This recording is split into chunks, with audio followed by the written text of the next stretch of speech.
வணக்கம். ஆகாஷவாணி.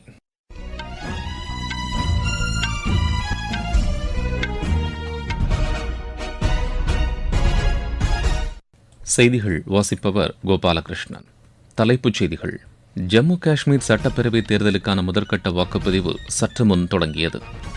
குடியரசுத் தலைவர் திருமதி திரௌபதி முர்மு இன்று ராஜஸ்தான் மாநிலம் ஜெய்ப்பூர் செல்கிறார். பிரதமர் திரு நரேந்திர மோடி 3 நாள் பயணமாக வரும் 21ஆம் தேதி அமெரிக்கா செல்கிறார். மத்திய பட்ஜெட்டில் வெளியிட்ட அறிவிப்பின் அடிப்படையில் என்பிஎஸ் வாக்சல்யா திட்டத்தை நிதியமைச்சர் திருமதி நிர்மலா சீதாராமன் இன்று புதுதில்லியில் தொடங்கி வைக்கிறார். இலங்கையில் வரும் 21ஆம் தேதி நடைபெறவுள்ள அதிபர் தேர்தலுக்கான பிரச்சாரம் இன்று நள்ளிரவுடன் நிறைவடைகிறது. இனி விரிவான செய்திகள்.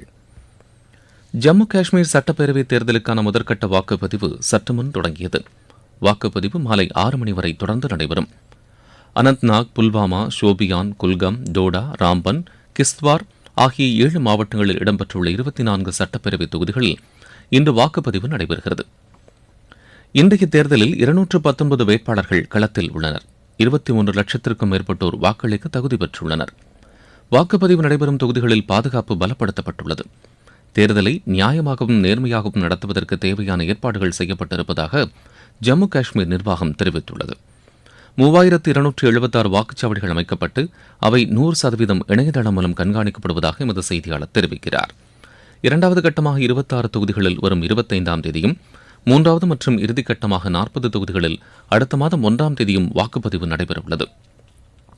வாக்கு எண்ணிக்கை அடுத்த மாதம் 8ஆம் தேதி நடைபெறும் என அறிவிக்கப்பட்டுள்ளது. ஹரியானா சட்டப்பேரவைத் தேர்தலுக்கான இறுதி வேட்பாளர் பட்டியல் நேற்று வெளியிடப்பட்டது. இதன்படி 1031 வேட்பாளர்கள் களத்தில் உள்ளனர். வேட்புமனுக்களை விலக்கிக் கொள்வதற்கான கால அவகாசம் நேற்று நிறைவடைந்தது. 190 பேர் தங்கள் மனுக்களை திரும்பப் பெற்றுக் கொண்டனர். இம்மாநிலத்தில் அடுத்த மாதம் 5ஆம் தேதி வாக்குப்பதிவு நடைபெறுகிறது. குடியரசுத் தலைவர் திருமதி திரௌபதி முர்மு இன்று ராஜஸ்தான் மாநிலம் ஜெய்ப்பூர் செல்கிறார். அங்கு மாளவியா தேசிய தொழில்நுட்ப கழகத்தின் பட்டமளிப்பு விழாவில் பங்கேற்று அவர் உரையாற்றுகிறார். 600 படுக்கைகளை கொண்ட மாணவர்களுக்கான புதிய விடுதியையும் குடியரசுத் தலைவர் திறந்து வைக்கிறார். கடந்த கல்வியாண்டில் பட்டப்படிப்பை முடித்த 1361 பேருக்கு இன்றைய பட்டமளிப்பு விழாவில் திருமதி திரௌபதி முர்மு பட்டங்களை வழங்குகிறார். பிரதமர் திரு நரேந்திர மோடி 3 நாள் பயணமாக வரும் 21ஆம் தேதி அமெரிக்கா செல்கிறார்.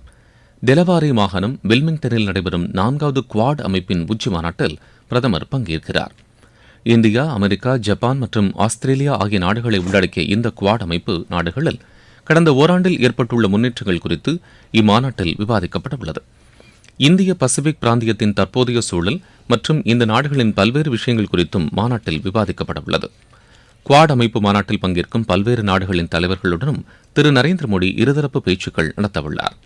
வரும் 22ஆம் தேதி நியூயார்க்கில் இந்திய சமூகத்தினரிடையே பிரதமர் உரையாற்றவுள்ளார். இதையடுத்து வரும் 23ஆம் தேதி ஐநா பொதுச்சபை கூட்டத்திலும் திரு நரேந்திர மோடி உரையாற்றவுள்ளார். ஷெட்யூல்டு வகுப்பினர் மற்றும் இதர பிற்படுத்தப்பட்டோருக்கான இடஒதுக்கீட்டு பிரச்சினையில் காங்கிரஸ் கட்சி இரட்டை நிலைப்பாட்டை கொண்டிருப்பதாக பிஜேபி மூத்த தலைவரும் மத்திய அமைச்சருமான திரு அமித்ஷா குற்றம் சாட்டியுள்ளார். ஹரியானா மாநிலம் பிவானி என்ற இடத்தில் நேற்று தேர்தல் பிரச்சாரம் மேற்கொண்ட அவர் ஜம்மு காஷ்மீரில் மீண்டும் 370வது சட்டப்பிரிவை கொண்டுவர காங்கிரஸ் திட்டமிட்டிருப்பதாகவும் பிஜேபி ஆட்சியில் இருக்கும் வரை அது சாத்தியமாகாது என்றும் கூறினார். ஹரியானாவில் பிஜேபி அரசு 24 வேளாண் பயிர்களுக்கு குறைந்தபட்ச ஆதரவு விலையை அளித்திருப்பதாகவும் திரு அமித்ஷா தெரிவித்தார். மத்திய பட்ஜெட்டில் வெளியிடப்பட்ட அறிவிப்பின் அடிப்படையில் தேசிய ஓய்வூதிய திட்டமான என்பிஎஸ் வாக்சல்யா திட்டத்தை நிதியமைச்சர் திருமதி நிர்மலா சீதாராமன் இன்று புதுதில்லியில் தொடங்கி வைக்கிறார். இந்த திட்டத்திற்கு சந்தா செலுத்துதல், சிற்றேடு வெளியிடுதல், புதிய இளம் சந்தாதாரர்களுக்கு நிரந்தர ஓய்வூதிய கணக்கு எண் அட்டைகளை விநியோகிப்பதற்கான இணையதளத்தையும் அவர் தொடங்கி வைக்கிறார். இந்த திட்டம் தொடங்கி வைப்பதன் ஒரு பகுதியாக நாடு முழுவதும் 75 இடங்களில் ஒரே நேரத்தில் காணொலி வாயிலான நிகழ்ச்சிகளுக்கும் ஏற்பாடுகள் செய்யப்பட்டுள்ளன. ஜவுளித்துறையில் நீடித்த வளர்ச்சி என்ற இலக்கை எட்டுவதற்கு அரசு அனைத்து நடவடிக்கைகளையும் எடுத்து வருவதாக அத்துறைக்கான இணையமைச்சர் திருமதி பபித்ரா மார்கரேட்டா தெரிவித்துள்ளார். புதுதில்லியில் நேற்று 3வது நீடித்த ஜவுளி மாநாட்டை தொடங்கி வைத்து அவர் பேசினார்.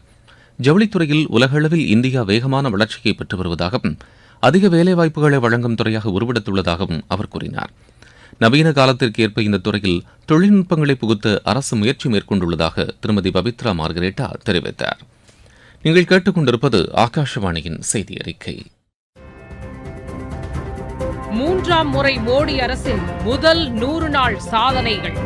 நாடு முழுவதும் நவீன கட்டமைப்பு வசதிகள், இளையோருக்கு திறன் பயிற்சி மற்றும் வேலை வாய்ப்புகளை வழங்குவதற்காக 2 லட்சம் கோடி ரூபாய் மதிப்பிலான திட்டம்.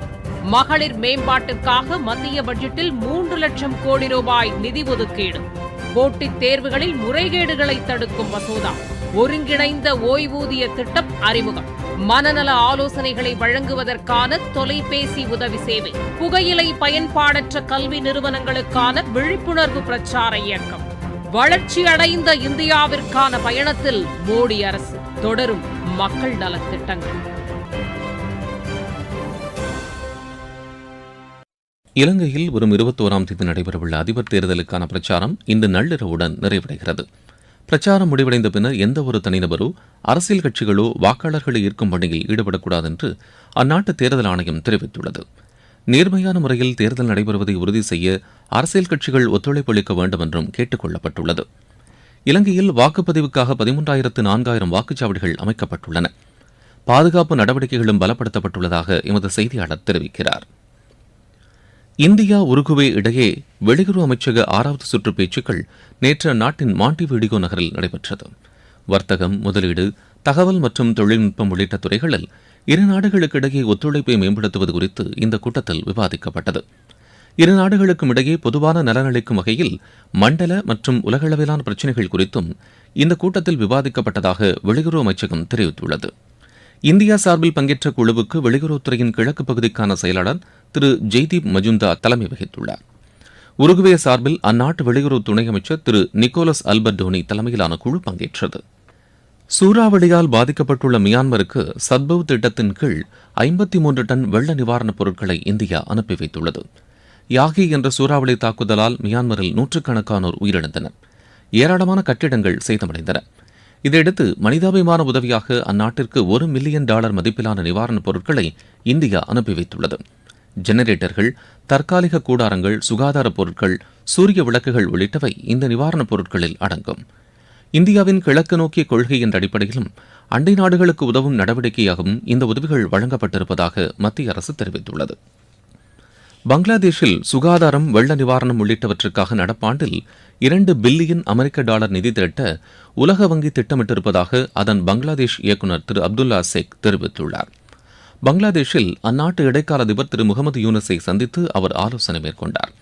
பின்னர் செய்தியாளர்களிடம் பேசிய அவர் பங்களாதேஷுக்கு தேவையான உதவிகள் அனைத்தையும் உலக வங்கி அளிக்கும் என்று உறுதியளித்தார். உலக வங்கியின் சார்பில் மானியங்கள் மற்றும் கூடுதல் கடனுதவி வழங்கவும் திட்டமிட்டிருப்பதாக திரு அப்துல்லா தெரிவித்தார். இஸ்ரேல் பிரதமர் திரு பெஞ்சமின் நேதன்யாகு அந்நாட்டு பாதுகாப்பு அமைச்சர் திரு யோ கெலண்டும் டெல் அவிவ் ராணுவ தளத்தில் பாதுகாப்பு நிலைமை குறித்து ஆலோசனை மேற்கொண்டனர். லெபனானில் நேற்று வெடிகுண்டு தாக்குதல் நடத்தப்பட்ட நிலையில் இந்த ஆலோசனை முக்கியத்துவம் பெற்றுள்ளது. இதற்கிடையே இந்த வெடிகுண்டு தாக்குதல் தொடர்பாக அறிவியல் பூர்வ விசாரணையை ஹெஸ்புல்லா அமைப்பினர் தொடங்கியுள்ளனர். இஸ்ரேல் நடத்தியுள்ள இந்த தாக்குதலுக்கு பதிலடி கொடுக்கப்படும் என அந்த அமைப்பு எச்சரிக்கை விடுத்துள்ளது. வடகொரியாவின் வடகிழக்கு பகுதியில் குறுகிய தொலைவு ஏவுகணைகளை செலுத்தி அந்நாடு சோதனை நடத்தியுள்ளது.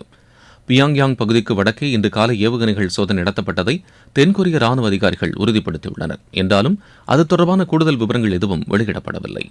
விளையாட்டுச் செய்திகள். ஆசிய சாம்பியன் ஹாக்கி கோப்பையை 5வது முறையாக வென்றுள்ள இந்திய ஆடவர் அணிக்கு பிரதமர் திரு நரேந்திர மோடி வாழ்த்து தெரிவித்துள்ளார்.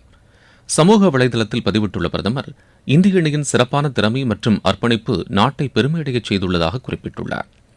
சீன ஓபன் பேட்மிண்டன் போட்டியில் இன்று நடைபெறவுள்ள ஆட்டங்களில் ஆடவர் பிரிவில் இந்தியாவின் கிரண் ஜார்ஜ் ஜப்பானின் கென்டா நிஷிமோட்டோவை எதிர்கொள்கிறார். மகளிர் ஒற்றையர் பிரிவில் மாளவிகா பன்சூர் இந்தோனேஷியாவின் கிரிகோரியா சுன்ஜாங்கை எதிர்கொள்கிறார். மீண்டும் தலைப்புச் செய்திகள்.